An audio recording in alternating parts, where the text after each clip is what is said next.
আসসালামু আলাইকুম ওয়া রাহমাতুল্লাহি ওয়া বারাকাতুহু। আপনি আছি আপনাদের মাঝে। আশা করি সকলে ভালো আছেন, সুস্থ আছেন। তো আপনাদের মাঝে আজকে একটা বিষয়ে কথা বলবো। আমরা কিন্তু মানুষ সবাই ধনী হতে চায়। কিন্তু ধনী হওয়ার ক্ষেত্রে কিন্তু আমরা অনেকে কিন্তু ধনী দেখানোর চেষ্টা করি।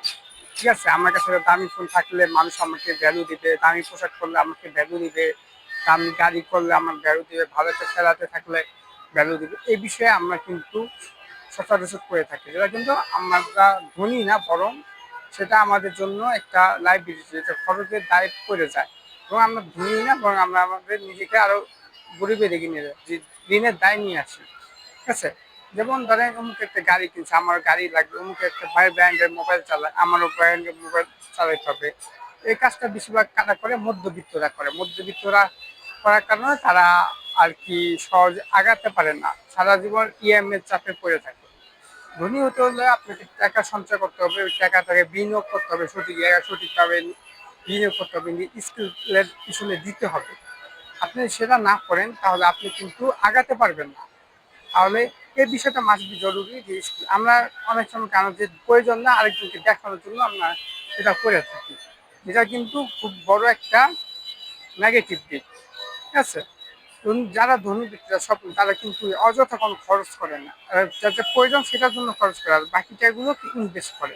কিন্তু মধ্যবিত্তরা সবসময় মানুষ কি বলবে, আমার যদি ভালো ফোন না থাকে, আমার যদি ভালো ফ্ল্যাটে না থাকে, ভালো বাসায় না থাকে, ভালো গাড়ি না থাকে, ভালো যদি একটা কিছু না থাকে, তাহলে তারা আমার কি ভাববে, মানুষ আমার কি, সমাজ কি ভাববে, এটা নিয়ে পড়ে থাকে। আসলে ভাই সমাজ কিন্তু আমাদেরকে দেখে না, আমাদেরকে দেখে, কিন্তু আমরা যখন বিপদে পড়বো, সংকটে পড়বো, এই সমাজ কিন্তু আমাদেরকে কখনো কি করবে না, কখনো হেল্প করবে না। ঠিক আছে? আজকে যাদের দেখানো আপনি দামি গাড়ি কিনছেন, দামি মোবাইল কিনছেন, দামি জামা কাপড় পরছেন, করতেছেন, লাইফ স্টাইল দেখাচ্ছেন, তারা আর কি মূলত যখন আপনি সমাজের ভিত্তিতে দেখবেন, তখন কিন্তু তারা আপনাকে হেল্প করবে না। কিন্তু যখন আপনি যখন নিজেকে ধনী না দেখে আপনি সে টাকাকে সঞ্চয় করে নিজেকে এগিয়ে নিয়ে যেতে পারেন, যেমন ইনভেস্ট করতে পারেন, এই টাকা কয়েক বছরের মধ্যে আপনাকে ভালো একটা রিটার্ন দিতে, যেটা দিয়ে আপনি চাইলে করতে পারেন। হ্যাঁ, আপনি আপনার শখ হয় আপনি দামি মোবাইল কিনতে পারেন, আপনি দামি কিনতে পারেন গাড়ি কিনতে, কখন? যখন আপনি নিতেই থাকবে, তখন আপনি যথেষ্ট সামর্থ্য থাকবে।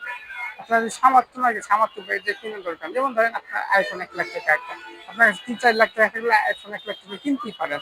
একটা গাড়ির দাম 10-12 লাখ টাকা, আপনার কাছে 30-40 লাখ টাকা থাকলে আপনি তখন 10-12 লাখ টাকা দিয়ে গাড়ি কিনতে পারেন। ঠিক আছে? সেটা যখন যেটা আপনি অর্জন করে কিনলেন, দেন হাতের থেকে না কিনে, এটাই সবচেয়ে বেশি বেস্ট এবং সবচেয়ে বেশি পারফরমেন্স।